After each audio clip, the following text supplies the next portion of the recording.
รายการเศรษฐกิจอินไซต์ค่ะโดยคุณมนชัยมีโอกาสได้ไปสัมภาษณ์ประธานธนาคารเพื่อการชำระหนี้ระหว่างประเทศนะคะเราก็ได้รับฟังมุมมองค่ะเกี่ยวกับเศรษฐกิจนับจากนี้ไปมุมมองนี้น่าสนใจมากน้อยแค่ไหนเดี๋ยวเราติดตามกันเลยค่ะต้องบอกก่อนนะครับว่าการให้สัมภาษณ์ของ BIS ครั้งนี้พิเศษจริงๆจากแหล่งข่าวระดับโลกคนนี้และที่สำคัญทำให้เห็นทิศทางของเศรษฐกิจจากนี้ถัดไป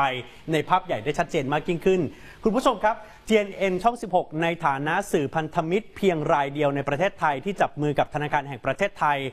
ไปทำข่าวงาน BOT-BIS Conference 2022 ที่กรุงเทพมหานครและมีโอกาสได้ไปสัมภาษณ์แหล่งข่าวพิเศษสิ่งที่สำคัญที่วันนี้อยากจะเล่าให้ฟังก็คือการสัมภาษณ์พิเศษประธานธนาคารเพื่อการชำระหนี้ระหว่างประเทศหรือว่า BIS ดร. ออกุสติน คาสเทนส์ครับซึ่งรายการของเราก็สอบถามดร. คาสเทนหลายประเด็นด้วยกันสำหรับความท้าทายของธนาคารกลางจากนี้ต่อไปบทเรียนบทบาทของธนาคารกลางในการรับมือกับความไม่แน่ไม่นอนโดยเฉพาะอย่างยิ่งเราเห็นจากกรณีของสหราชอาณาจักรที่เกิดเหตุการณ์ความผิดพลาดในการดำเนินนโยบายรวมถึงเรื่องเงินเฟ้อยังคงเป็นเรื่องใหญ่ที่สุดของธนาคารกลางหรือไม่ไปติดตามเรื่องนี้พร้อมๆกันครับสนับสนุนโดยเครือเจริญโภคภัณฑ์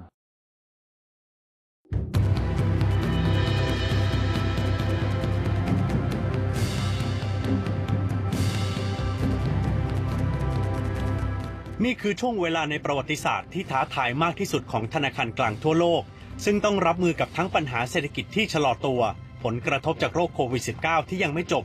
ตัวเลขเงินเฟ้อที่พุ่งสูงรวมทั้งปัจจัยด้านภูมิรัฐศาสตร์การตัดสินใจเรื่องนโยบายการเงินมีต้นทุนของมันเสมอเพราะจะมีทั้งผู้ที่ได้ประโยชน์และเสียประโยชน์เมื่อนโยบายถูกส่งผ่านออกไป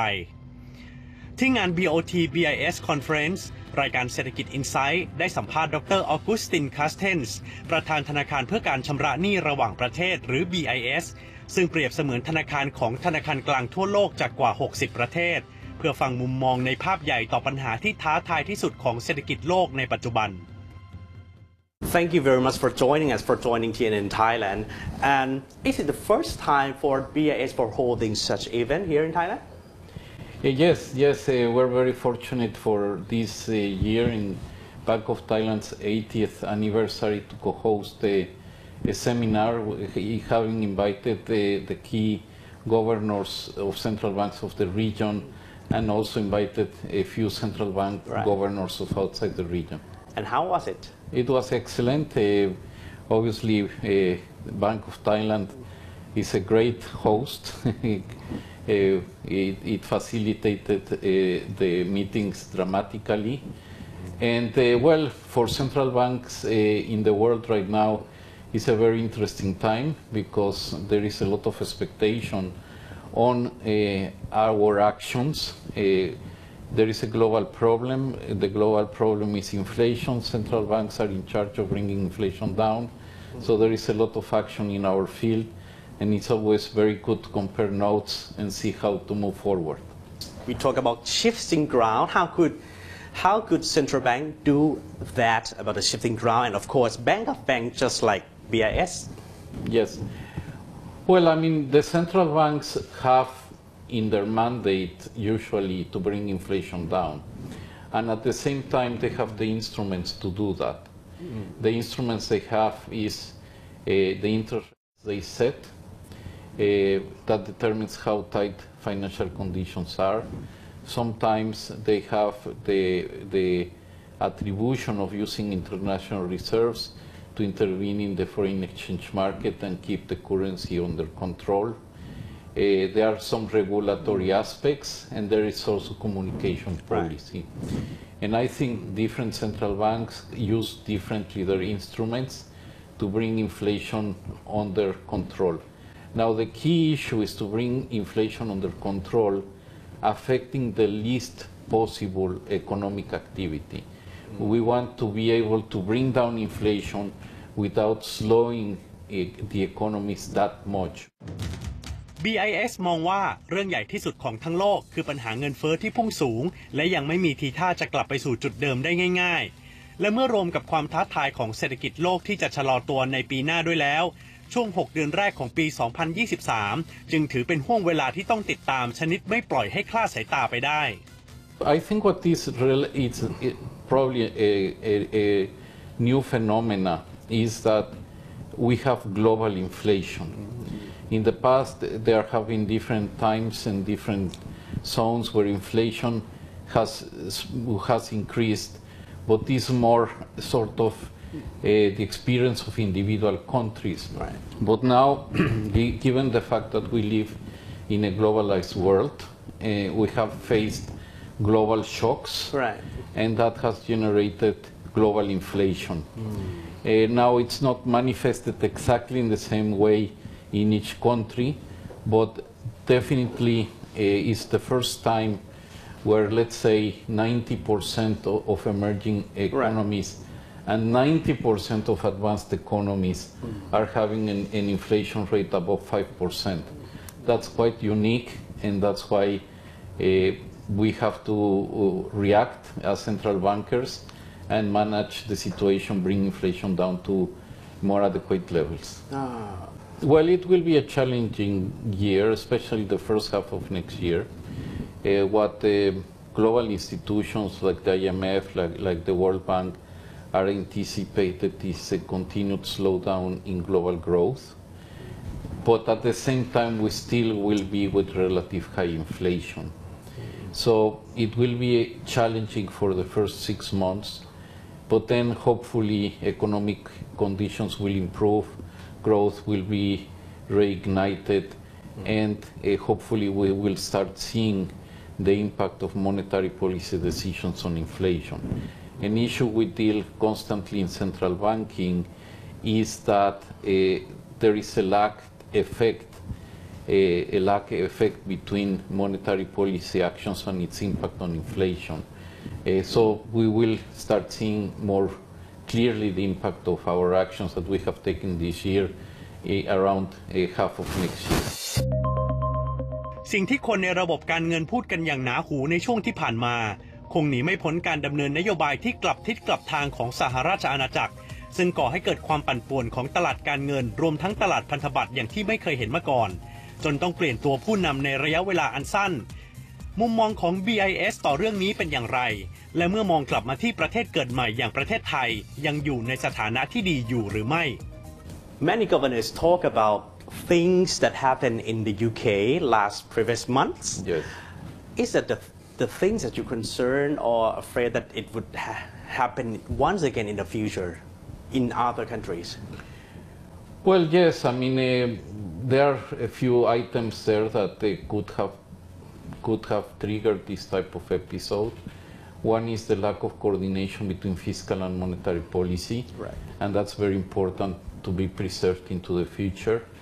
But also, there are some aspects on non-bank financial intermediation where some vulnerabilities might be present. Therefore, one of the issues we discussed in this conference is precisely what are these aspects of non-bank financial intermediation that we should be watching. Well, you know, emerging markets, especially the countries like Thailand in Southeastern Asia, they have a very solid macroeconomic framework. They have strong institutions. I think that Asia learned the lessons of the crisis in the 90s. Yes. And they have acted in a very prudent way. So even though they have the challenge of high inflation, they have the strength to face those challenges. And I think that's the case of Bank of Thailand. It's a very strong institution, very well respected around the world. I think that they have everything it takes to bring down inflation in the context of reduced impact on economic activity, and with the very good potential of doing all this in the context of financial stability.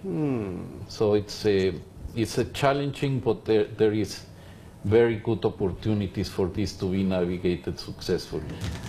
แม้การประชุม BOT-BIS Conference จะจบลงไปแล้วแต่ทั้ง BIS และธนาคารกลางต่างๆยังต้องทำงานอย่างหนักต่อไปบนโจทย์ทางเศรษฐกิจที่ท้าทายการสื่อสารและการประสานงานร่วมกันยังเป็นกุญแจสำคัญในยุคนี้บนโจทย์ที่ธนาคารกลางถูกตั้งคำถามว่าควรจะเดินต่อไปข้างหน้าในทางเดียวกันท่าเดียวกันหรือไม่ Do central banks actually all central banks really need to do the same direction or just walk in the same path? Well, yes, because inflation is too high everywhere. Right. Therefore, they need to act in a way to bring down inflation. I think that requires a tightening of monetary conditions, higher interest rates,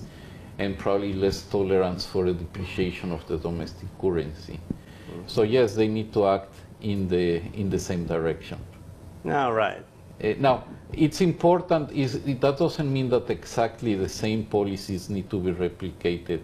in one place and another. Inflation is very different in regions. Here in Asia is relatively less than in Europe or in the US. And the inflation in the US is different than inflation in Europe. In Europe, it's pretty much determined by very high prices of oil and gas. In the US is more an inflation created by very accommodative monetary and fiscal positions that have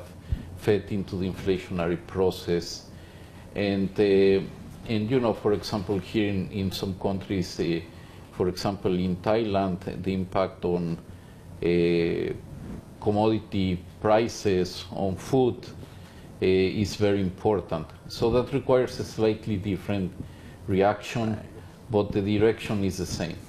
Now, we don't have a global central bank, but we have an institution like the BIS that brings the different central banks together.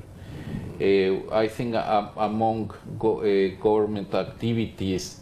where central banks coordinate the most is in monetary policy. Central bank governors of over 60 countries get together in the BIS every 2 months, and we have meetings all the time. We discuss our prospects, and therefore even there is no formal coordination mechanism. There is a lot of information sharing, and therefore different central banks can sort of have a relative good idea of what the global financial conditions are, and therefore that allows them to act in a more precise way. So I think that the role of the BIS as coalescing the central banks in the same table plays a very important role in these challenging times.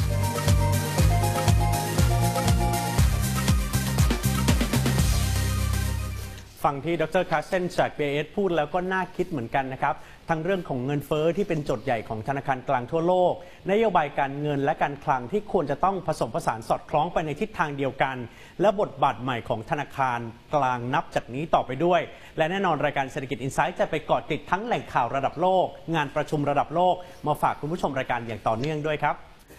ขอบคุณที่ติดตามรับชมรายการเศรษฐกิจอินไซต์นะครับฝากคุณผู้ชมกด subscribe กดกระดิ่งกดไลค์กดแชร์ทุกช่องทางออนไลน์ของ TNN ช่อง 16 ด้วยนะครับเพียงเท่านี้คุณผู้ชมจะไม่พลาดกับรายการสดและคอนเทนต์ดีๆที่เรามีเสิร์ฟให้คุณผู้ชมตลอดวันครับ